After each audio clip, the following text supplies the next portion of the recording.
Hello and howdy there. I had the pleasure of seeing my favorite film on the big screen for the first time. I saw Jaws the other day, and I loved it. There were some problems that I will discuss, but, you know, this is a 10 for me. I mean, an 11, really. It's my favorite film, and I answer the question of what is your favorite film by, you know, the desert island scenario. If you were on a desert island and could somehow watch a movie on that desert island, and it could only be one movie, you could only watch one movie for the rest of your life, what would it be? And I answer that question with Jaws.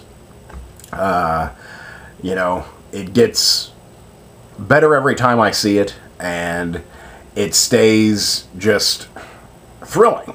You know, it's thrilling every damn time. This also is ingrained into my childhood. I was just enchanted. I mean, that seems like a strong word. With Jaws when I was a kid. It got me into sharks, you know. I wanted to know everything about sharks, and then that led me into, like, marine biology, and I wanted to be a marine biologist when I was 6, pretty much because of Jaws. I watch Jaws all the time. I can't even, like, say what number, you know, of viewing this is. I mean, I would have to say probably somewhere in the 30s. Now, again, I saw this so much as a kid, you know. When you're a kid, you just repeatedly watch the same movies and stuff. Well, one of those for me was Jaws, so I watched it many, many times. My parents would tell me stories about going to see Jaws in the theater, and it sounded like such an amazing time. Probably, it's one of my dad's, like, go-to stories because, well, my dad was terrified during that movie. So Mom loves to bring it up because it's, like, one of the only times she's seen my father, like, terrified, scared. She tells the story of that he even, like, screamed during the movie. So that that's always had like an effect on me in this film. I just would have given anything to see that. Jaws is a Steven Spielberg film. I think it's not his best film. I mean, I think Schindler's List is his masterpiece. I mean, I don't think you can argue with me too much about that. I mean, Schindler's List is a powerful work of art, but I would say that I believe Jaws is his most important film. I think it had more impact on the world of film than any of his other films, and I think that's saying something. I hope I'm right on the year. I think Jaws is 2 years older than I am. It came out in the summer of '76. I came out in the winter of '78. So it's 2 years older than me. And in the summer of '76, it pretty much changed, you know, film going, at least in the summer. It's pretty much unofficially the first summer blockbuster, being that it was, at the time, a big budget movie. Came out during the summer. Again, it just happened to come out during the summer. Again, it's a beach film about, you know, swimming in the ocean and during the summer. So it came out during the summer, and it just happened to make all the money in the world. So and it happens to be this action-packed, thrilling ride. So it's just, like, it set a standard that, like, during the summer, this is what should be entertainment. You know, this is the level, the standard of entertainment during the summer when there's not much else to do. You know, you should go and watch Jaws. So I think it really, you know, changed cinema. So I think that it's Spielberg's most important work. And, you know, it's amazing. Seeing it on the big screen for the first time, again, was a pleasure. It was a vintage reel from 1976. Obviously, after 35 years, the film isn't going to look great. There was some grain. You know, sometimes it seemed like they needed to focus a little bit, even though they didn't, you know, that the film had just kind of worn out a little bit. But still, to see it so big and grand is just a treat. Some things that maybe I didn't so much notice before is really just the fluidity of shots. Perhaps that would be more credited to the editor, who I'm not sure who that is. But it seemed like everything... well, first of all, I did notice a lot more single tracking shots. You know, having complex scenes and getting them in one take. Big, long tracking shots with a lot going on. I mean, I didn't so much notice that, you know, until it's so kind of like obvious on the big screen. It's like, wow, this shot is still going on. And just again, that fluidity. It just seems like, and even if the scene is cut up, you know, has multiple angles and is obviously not one shot, it somehow feels like it is. It's just so fluid that it flows with the dialogue, and you don't even like really notice that the angle switch. I really don't know how else to describe it. It's just like this monumental achievement in editing. I mean, I think it's a monumental achievement in pretty much everything, every aspect.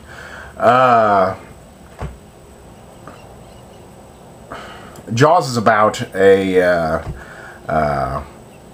small town, Amity Island. That's what I'm looking for. Amity Island. There is a lone rogue shark out in the waters of Amity Island, and it's slowly picking off tourists. And so they want to close the beaches. They want to, you know, protect the population.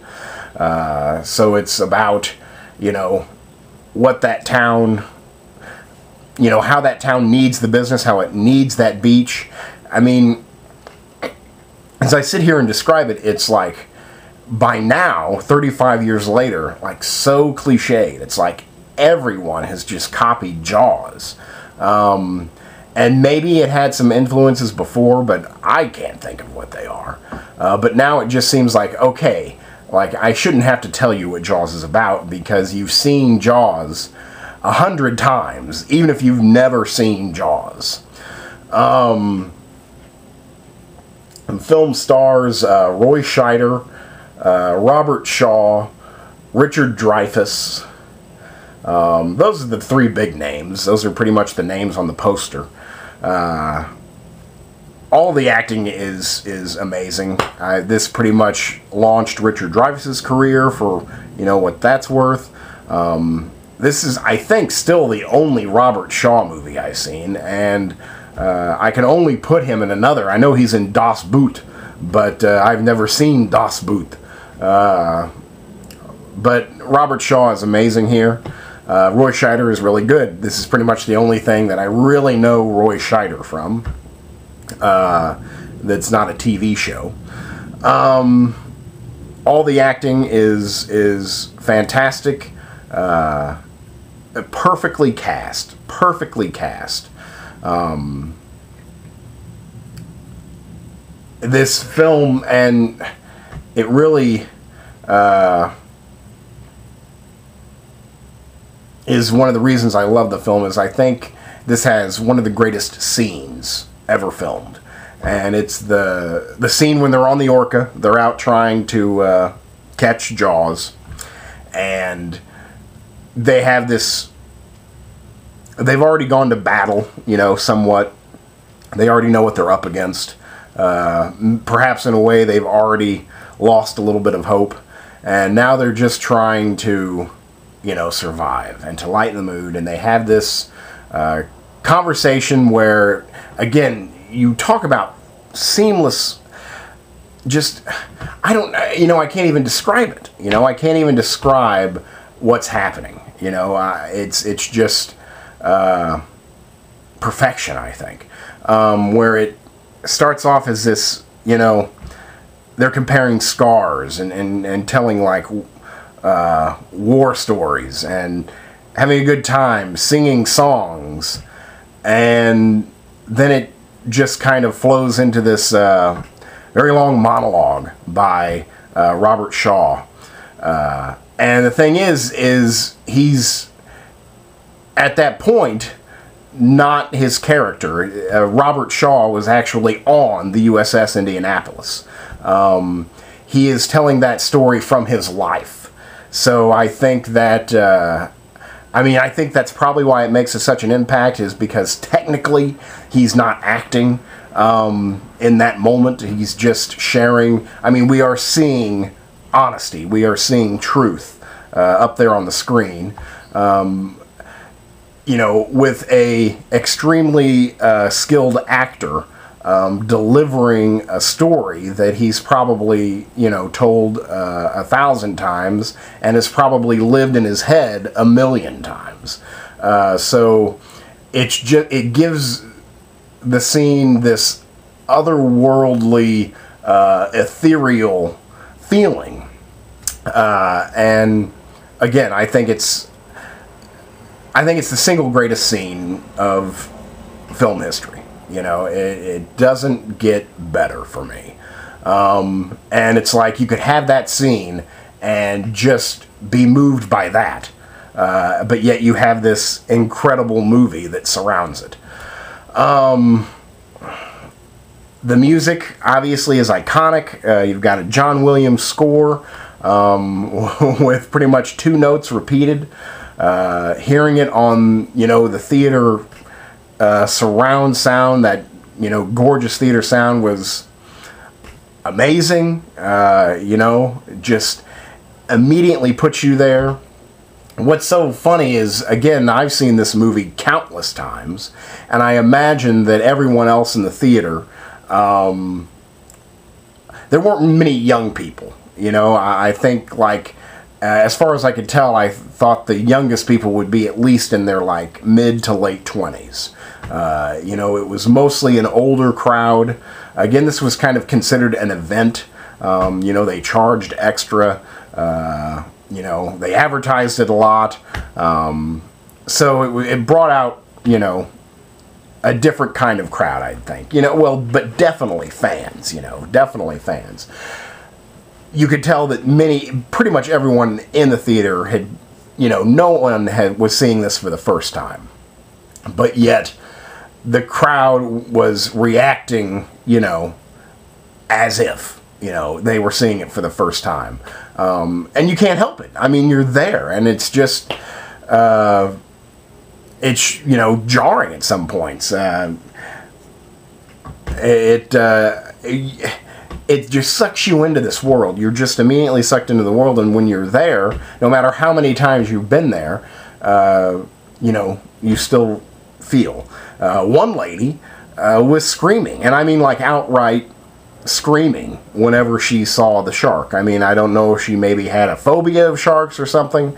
I was like, you know, I enjoyed it, don't get me wrong, but I was like, lady, come on, you know what's gonna happen. But boy, she was really scared, and she screamed a lot, which again was fun, but you know, whatever.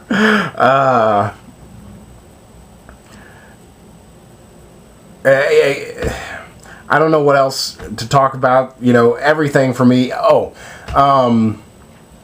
thing I really think just goes to sell the illusion of the film, and I don't think it's pretty much a practice that's done much anymore. Luckily for me, you get, like, even the minor roles, the most minor of roles are given to actors, you know, actors. Where Jaws, it's like, you know, they held auditions in the town they were filming in, which again is probably done somewhat, but I don't think to the level of what it used to be. But basically all those minor roles, all those, what in the business is called the 5 and unders, all of those roles are filled by locals, people who aren't actors, and you just get the impression that, you know, Spielberg just had the camera rolling and was kind of like interviewing them, or having them tell stories, or loosely running through the scene, doing something, but you get these incredible naturalistic performances from people who aren't actors. And, you know, again, it goes with that authenticity. It just makes it all the more real, all the more powerful.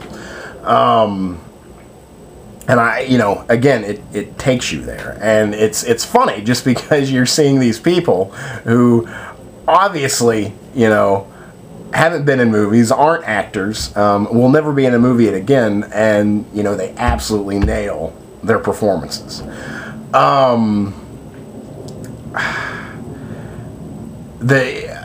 Spielberg, like, invented camera shots in this, as is my understanding.